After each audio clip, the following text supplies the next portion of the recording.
महंगाई तो नीचे आ रही है, लेकिन स्टेट बैंक ने पॉलिसी रेट को 10.5% पर क्यों रोके रखा है? ये एक ऐसा सवाल है जो आजकल हर किसी के ज़हन में है। चलें, आज इस माशी मुअम्मे को समझने की कोशिश करते हैं और देखते हैं कि पाकिस्तान की हिकमत अमली असल में है क्या। देखें, बात सीधी सी है। जब महंगाई कम हो रही है तो फिर इंटरेस्ट रेट्स यानी शरह सूद नीचे क्यों नहीं आ रहे? और ये सिर्फ इन्वेस्टर्स का मसला नहीं है, ये हर उस शख्स को मुतासिर करता है जिसका कोई कर्ज है या जिसने कुछ पैसे बचाए हुए हैं। इस पजल को समझना हम सबके लिए बहुत जरूरी है। इस फैसले के बाद ना मार्केट में एक अजीब सी बेचैनी फैल गई है। हर तरफ बस यही सवाल सुनने को मिल रहा है कि भाई क्या मईशत फिर से खतरे में है? क्या ग्रोथ रुक जाएगी? क्या सब कुछ बेच बाच के निकल जाना चाहिए? तो चलें इस मामले की तह तक जाते हैं। स्टेट बैंक के इस स्ट्रैटेजिक पैगाम को डिकोड करने के लिए हम इन चीज़ों पर गौर करेंगे। पहले तो यह हैरानकुन फैसला है क्या, फिर यह कि इंटरेस्ट रेट्स इतने अहम क्यों हैं, स्टेट बैंक का असल दुश्मन कौन है, पाकिस्तान का इकोनॉमिक साइकिल कैसे काम करता है, आगे का रास्ता क्या हो सकता है और आखिर में इन्वेस्टर्स को क्या करना चाहिए। ओके, तो शुरू करते हैं। सबसे पहले स्टेट बैंक के इस फैसले को एक मसले की तरह नहीं बल्कि एक सोची समझी चाल के तौर पर देखते हैं। एक ऐसी चाल जो हमें एक अहम इशारा दे रही है, एक बड़ी तस्वीर दिखा रही है। तो पूरी कहानी का निचोड़ आसान लफ्ज़ों में सिर्फ एक जुमले में यह है, पाकिस्तान रिकवर तो कर रहा है लेकिन अभी भी मामला नाजुक है और सेंट्रल बैंक के लिए इस वक्त स्पीड से ज़्यादा स्टेबिलिटी अहम है। लेकिन स्टेबिलिटी इतनी अहम क्यों है, इसको समझने के लिए ना हमें थोड़ा बुनियादी बातों में जाना होगा। चलें देखते हैं कि पाकिस्तान की मईशत में इंटरेस्ट रेट्स असल में काम करते कैसे हैं। तो ये इंटरेस्ट रेट आखिर करता क्या है? जरा सोचें, ये हर चीज पर असर डालता है, घर या गाड़ी के कर्ज से लेकर कारोबार बढ़ाने तक। ये इस फैसले में भी अहम है कि लोग अपनी बचत पाकिस्तानी रुपए में रखें या डॉलर और सोना खरीद लें। ये मईशत का एक तरह से थर्मोस्टैट है जो डिमांड और महंगाई को कंट्रोल करता है, और सबसे बढ़कर ये मार्केट और करेंसी के एतमाद के लिए एक बहुत ताकतवर सिग्नल होता है। और ये जुमला पाकिस्तान के पॉलिसी साजों के सबसे बड़े चैलेंज को बिल्कुल आईने की तरह साफ दिखा देता है। पाकिस्तान कम तरक्की से नहीं मरता, पाकिस्तान फॉरेन एक्सचेंज की कमी से मरता है। बस यही वो कठिन रास्ता है जिस पर उन्हें चलना पड़ता है। तो फिर सवाल यह है कि स्टेट बैंक आखिर लड़ किससे रहा है, इसका असल दुश्मन है कौन? और यकीन करें, जवाब वो नहीं है जो शायद ज़्यादातर लोग सोच रहे हैं। यहाँ एक बहुत दिलचस्प चीज़ है। देखें, दो तरह की महंगाई होती है।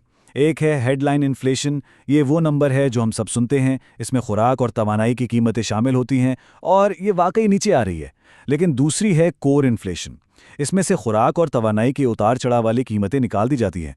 ये अभी भी स्टिकी हैं, मतलब अपनी जगह से हिल नहीं रही, और यही स्टेट बैंक का असल दुश्मन है।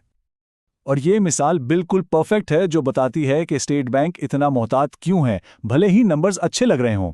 कि पाकिस्तान की महंगाई अक्सर किसी फिल्म के सीक्वल में विलेन की तरह लौट कर आती है, और स्टेट बैंक इस फिल्म का पार्ट 3 नहीं देखना चाहता। ये वो खतरनाक चक्कर है जिससे स्टेट बैंक हर हाल में बचना चाहता है। होता क्या है? पहला कदम, रेट्स बहुत तेजी से नीचे आते हैं। फिर दूसरा कदम, लोग और बिजनेसेस खर्च बढ़ा देते हैं। नतीजा, तीसरा कदम, इंपोर्ट्स आसमान पर चली जाती हैं। फिर चौथा कदम, रुपया कमजोर होता है और हमारे फॉरेन एक्सचेंज रिजर्व्स तेजी से गिरने लगते हैं। और आखिर में पांचवा कदम, एक बहरान को रोकने के लिए स्टेट बैंक को मजबूरन दोबारा रेट्स बढ़ाने पड़ते हैं। चलें अब थोड़ा जूम आउट करते हैं और एक बड़ी तस्वीर देखते हैं। ये एक फैसला पाकिस्तान के पूरे माशी सफ़र में कहाँ फिट होता है। ये टाइमलाइन पाकिस्तान के मुआशी चक्कर के 5 मराहिल दिखा रही है। पहला मरहला होता है बहरान, दूसरा है इस्तेहकाम, और हम इस वक्त हैं तीसरे मरहले में, यानी कंट्रोल्ड रिकवरी। स्टेट बैंक की पूरी कोशिश यही है कि हम इस मरहले को लंबा करें ताकि हम चौथे मरहले यानी ओवरहीटिंग और फिर उसके बाद आने वाले 5वें मरहले यानी क्रैश से बच सकें। तो इस सोची समझी खामोशी का मुस्तकबिल के लिए क्या मतलब है? आगे क्या हो सकता है? चलें इसके मुमकिना मंजरनामों पर एक नज़र डालते हैं। देखें, 3 मुमकिना मंजरनामे हैं, ए, बी और सी। स्टेट बैंक की जो अभी की चाल है ना, वो एक स्ट्रेटेजिक चाल है। इसका मकसद हमें सबसे ख़राब यानी मंजरनामा सी से बचाना है और मंजरनामा ए की तरफ रास्ता बनाना है जहां सब कुछ मुस्तहकम हो और रेट्स आहिस्ता आहिस्ता कम किए जा सकें। तो अब आते हैं सबसे अहम सवाल पर, इन सब बातों का एक इन्वेस्टर के लिए क्या मतलब है? चलें इस पूरी हिकमत अमली को एक सादा अमली फ्रेमवर्क में बदलते हैं। ये फर्क समझना बहुत जरूरी है, एक ट्रेडर की सोच और एक ओनर की सोच में। ट्रेडर चाहता है कि रेट्स फौरन कम हो ताकि मार्केट में एक कलील मुद्दती तेजी आए, लेकिन एक ओनर यानी एक तवील मुद्दती सरमायाकार चाहता है कि इस्तेहकाम हो ताकि उसकी इन्वेस्टमेंट लंबे अरसे तक बढ़े। ट्रेडर के लिए यह फैसला एक मनफी चीज है, ओनर के लिए यह पुख्तगी की निशानी है। तो अगर कोई स्टेट बैंक के अगले कदम का अंदाज़ा लगाना चाहता है तो उसके लिए ये 5 इशारों पर मुश्तमिल डैशबोर्ड है। इन 5 चीज़ों पर नज़र रखनी है।